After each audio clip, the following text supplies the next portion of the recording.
Close. You can't get too close. Now let his kids go. Where's daughter? Well, New York. Yes, sir. Fresh out the can. Damn. Over 18 stretch. Damn. They gave me 7 and 5. When he gets out. Max B. Okay. Max, out of here. People don't play with me with that conversation. Ain't nobody can tell me nothing about that. That's the first thing I say. You heard?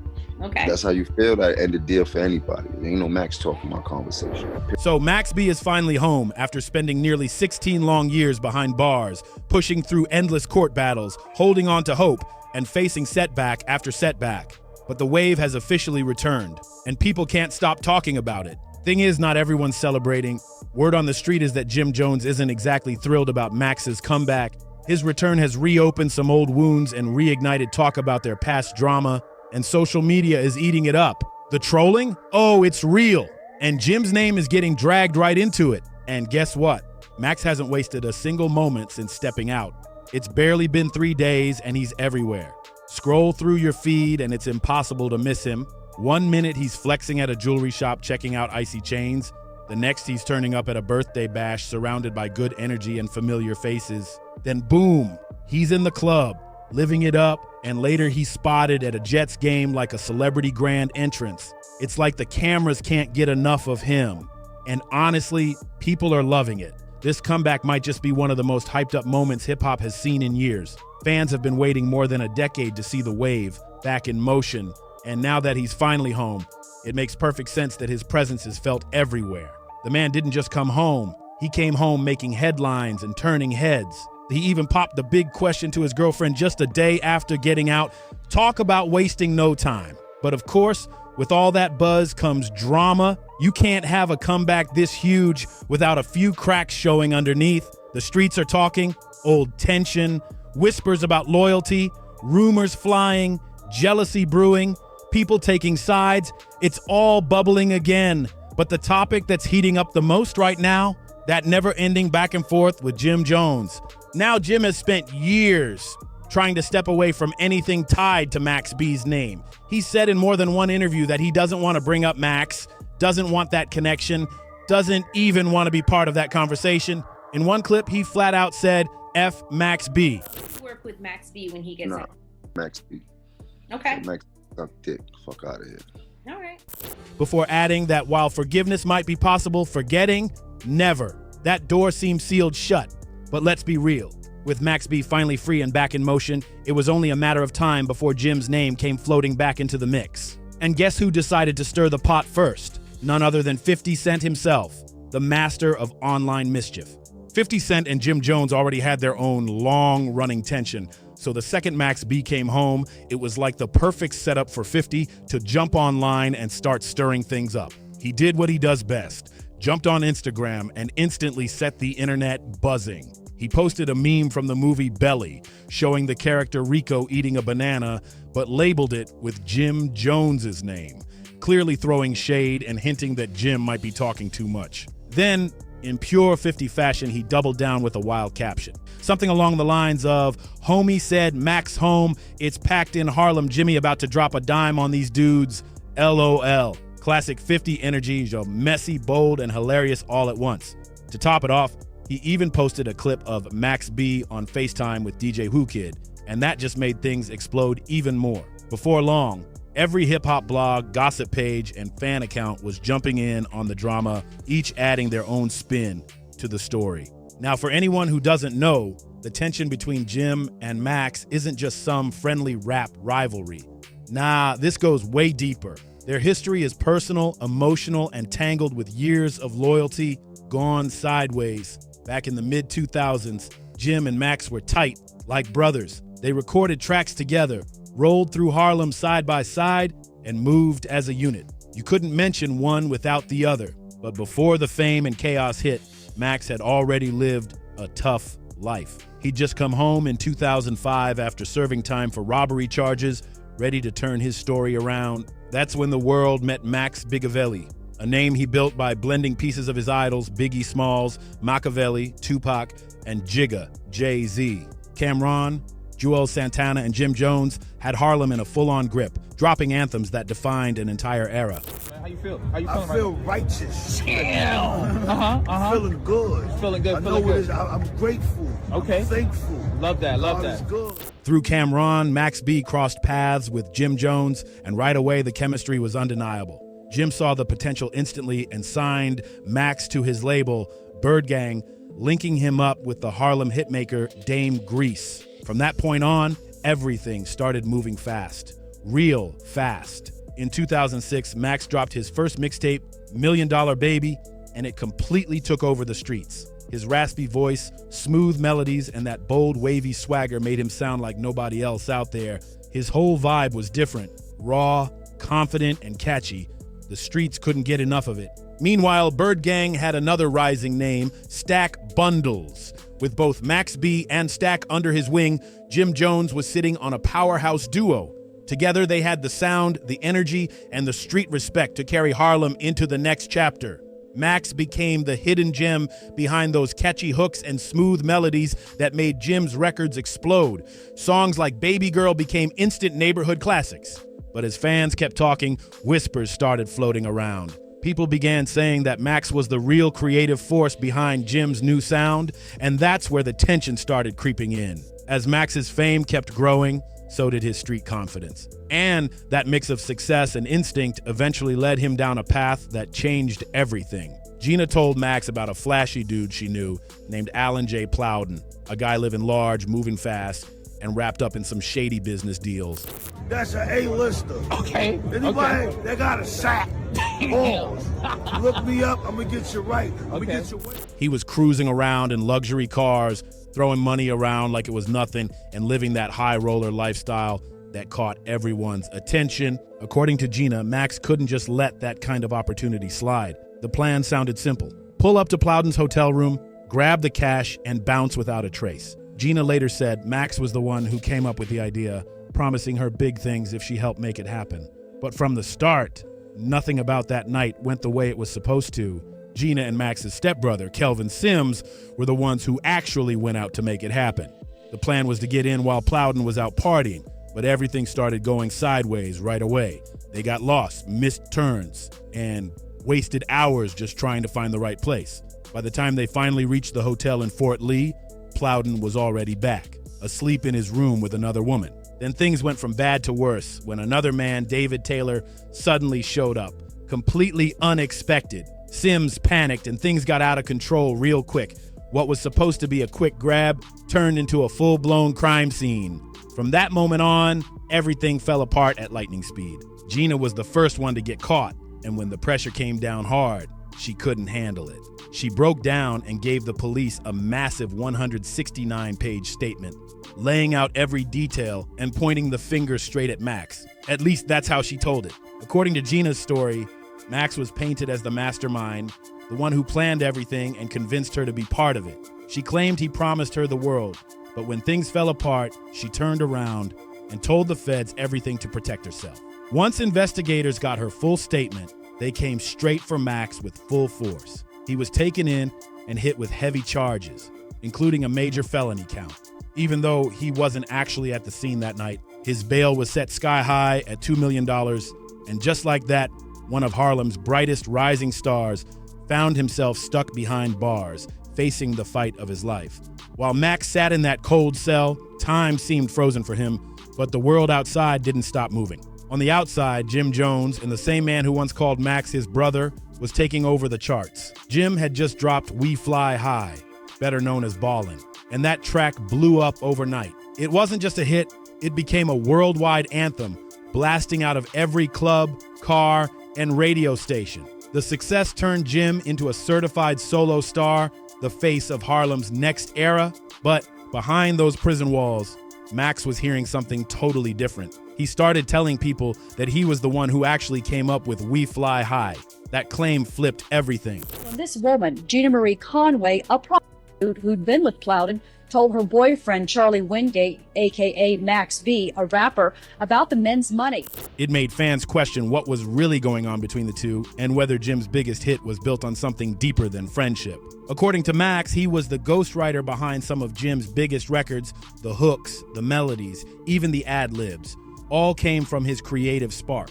While Jim was out on TV doing interviews, celebrating, and stacking checks, Max was sitting in a cell, fighting for his life and watching someone else shine off the very sound he helped create. That had to sting. After 10 long months of waiting behind bars, Max finally caught a little break. The court reduced his bail to $90,000, and for the first time, freedom seemed just within reach. But that's when things got tricky. Max didn't have the money, and word around Harlem was that Jim stepped in, but not exactly out of friendship. The talk was that Jim agreed to help with the bail only if Max signed over his publishing rights and committed to dropping 6 albums under Bird Gang. It sounded like a lifeline, but really, it was more like a trap dressed up as a helping hand. Stuck in a tough spot with no options, Max went along with it and signed the paperwork. Jim ended up with full control of Max's publishing, the real gold in the music business, while Max walked out with his freedom, but none of the power over his own work. When Max B finally stepped out of jail in July 2007, he wasn't the same person anymore. The smile was still there, but it carried a different kind of energy, colder, sharper, and guarded. Prison had toughened him up, and now he was walking with heavy resentment. He was broke, betrayed, and tied down by a deal that stripped him of everything he had built. Max was ready for war, and when he said that, he meant it. This wasn't just about getting credit anymore. It was about reclaiming his respect, his ownership, and his entire identity. He walked away from Bird Gang with a mission in mind, determined to expose everything he felt had been taken from him. If Jim was going to keep shining off his name, Max was going to make sure the truth came out loud and clear. No filters, no limits. That's when French Montana entered the story. It all began the morning of September 22nd at the Fort Lee Holiday Inn. Police are called there after a man is shot to death. The victim, David Taylor from Florida, was staying in room 227. From there, everything. Back then, French wasn't the global superstar we know today. He was a street figure making noise in the Bronx with his Cocaine City DVD series, which showed raw, uncut street life, straight from the source. French already had his own issues with Jim, linked to a past street situation that caused bad blood and plenty of rumors. So when Max and French crossed paths, it wasn't just a collaboration. It was personal. It was about payback and power. Together they built Coke Wave, a movement that became more than just a rap crew. It was a statement. They were the underdogs taking shots at the big names, speaking straight from the underground and doing it without fear. Max knew the industry wasn't standing behind him, but he had something even stronger. The people. He started flooding the streets with mixtapes, dropping banger after banger, giving fans free music that couldn't be silenced. Every release was raw, confident, and full of truth. But Max didn't stop with the music. He turned his feud with Jim into a full-blown public spectacle. Every track, every interview, every single appearance came with direct shots and clever jabs. He made sure his side of the story stayed front and center. The first major hit came with his mixtape Public Domain 3, and the cover alone said it all. Max stood in a graveyard, posing next to tombstones labeled Millie, Jim Jones, and Vanilli Jules Santana. Max didn't hold back. He straight up called them out as fake, comparing the crew to the infamous lip-syncing duo Milli Vanilli. Then came the lyrics that shook the city. I know them dudes need me. I was giving them the loot, but them dudes done blew it. That line hit hard. Max was sending a clear message. He built that sound, he gave them the formula, and without him, they were lost. The record made noise all through Harlem, literally. People started picking sides fast. Jim had the fame and industry clout, but Max had the streets locked in. Still, Max wasn't done talking his talk. He took it even further and started going after reputations, aiming straight at the heart of the drama. Then came one of the wildest moments in their entire feud. When Max dropped the track, She Touched It in Miami. That song wasn't just a diss. It was straight up disrespect turned into art. On the record, Max made bold claims about Jim's longtime girlfriend, Chrissy Lampkin, saying things that sent shockwaves through the scene. Banged it just enough to get my room so I could ram it up his ass. Pause. And ram the boom, I hit his so he even laughed it off publicly, calling Jim too emotional and saying he just couldn't handle the truth. It was chaos, but it had everyone talking nonstop. Jim, on the other hand, was blindsided. He never saw any of it coming. When Max started throwing public shots, Jim tried to stay composed, brushing off the accusations and acting like none of it mattered. In interviews, he played it cool, calling Max a bitter artist who never made it big and saying he was just reaching for attention. He even denied that Max had anything to do with We Fly High, claiming he wrote every word himself. But the streets weren't convinced, not at all. By then, a bunch of old reference tracks had already started floating around online, and Max's voice was all over them. Pretty soon, the whole conversation started to shift. Fans began questioning how much of Jim's success, even during his Dipset era, really came from his own skill versus the talent surrounding him. People were looking at the bigger picture now, and Max was at the center of it all. But Max wasn't backing down, not one bit. He was moving like someone who wanted all the smoke, ready to face whoever stepped his way. He started speaking publicly about how their feud wasn't just music. It was personal. Max claimed there was a wild situation where Jim tried to corner him in a parking lot, blocking his car with a Bentley.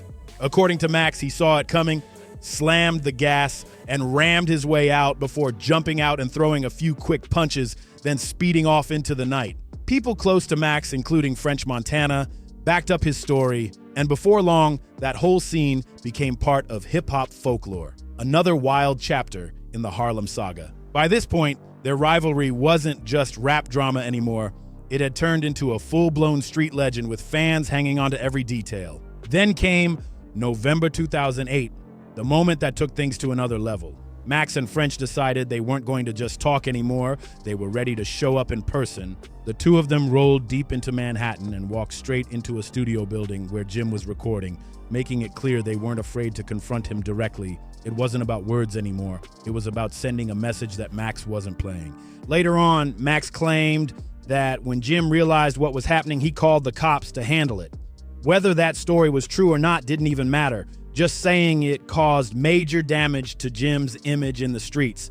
In that world, being seen as someone who called the police during a feud was one of the worst things you could be labeled as. Not long after, things got heated again. Their crews ran into each other at a club in Brooklyn, and chaos erupted. Chairs went flying, bottles shattered, and the whole place turned into pure madness before law enforcement had to rush in to break it up. By the time the chaos cooled down, Max had done more than just go back and forth with Jim Jones. He completely flipped the whole story. He turned Jim into the punchline, someone people laughed at instead of feared. Meanwhile, Max became a cult hero, a true street legend who didn't need a label, a PR team, or a corporate machine to back him up. His voice, his style, and his energy spoke for themselves. But while the music kept pouring out and his legend kept growing, the law finally caught up with him. The old case from that failed hotel robbery years earlier had been slowly moving through the system, and when the final verdict dropped, it hit like a ton of bricks. Max was sentenced to 75 years in prison, an absolutely crushing blow. The entire hip-hop world froze. Fans were stunned. They couldn't believe it. It felt like the wave had crashed before it ever reached full tide. While fans and peers mourned what felt like the end of an era, rumors swirled that Jim was quietly celebrating behind the scenes. From his perspective, it looked like he had just made the ultimate business move. Max was locked up, unable to speak out, and Jim still had control over his publishing. In his mind, the game was over, and he had finally come out on top. But the story didn't end there. Not even close. In May 2010, everything took a shocking turn when a judge ruled that Jim no longer had any control over Max's music career. The court decided that Max had fulfilled the terms of both his 2005 and 2007 contracts, officially freeing him from Jim's grip once and for all. That was a huge win, legally, financially, and symbolically. And then came what fans called the real miracle. Over the next few years, Max's massive 75-year sentence got cut down, first to 20 years, then later to just 12. Slowly but surely, Max started to see the light again. After all those long years, the same man who managed to create an entire sound from inside a jail cell was finally coming home, and the streets were buzzing with excitement. It felt like a full circle moment, the kind people had been waiting on for over a decade. But even with all that joy, the internet just couldn't stay quiet. The second word spread that Max was close to release. The rumors kicked right back in. And this time, it was all about so-called snitching talk. These kinds of stories always seem to pop up when a rapper manages to get a major sentence reduced, and Max's situation was no exception. The one leading the conversation this time? Whack 100. He came out claiming he had receipts. According to him, he supposedly had paperwork showing that Max had worked with investigators while locked up. In an interview with Vlad TV, Wack said he held documents proving Max had met with authorities and given information that allegedly helped reduce his original 80-year sentence. Wack even went as far as to claim that Max shared details about a woman connected to the case, including where she worked, and that those details supposedly played a role in getting his time cut down. The internet lit up instantly. Everyone started debating whether the claims were real or just another round of cloud-chasing drama. Wack 100 even claimed he'd spoken to people close to Max who supposedly confirmed his story, saying there was video evidence that could be damaging if it ever came out. But here's the thing.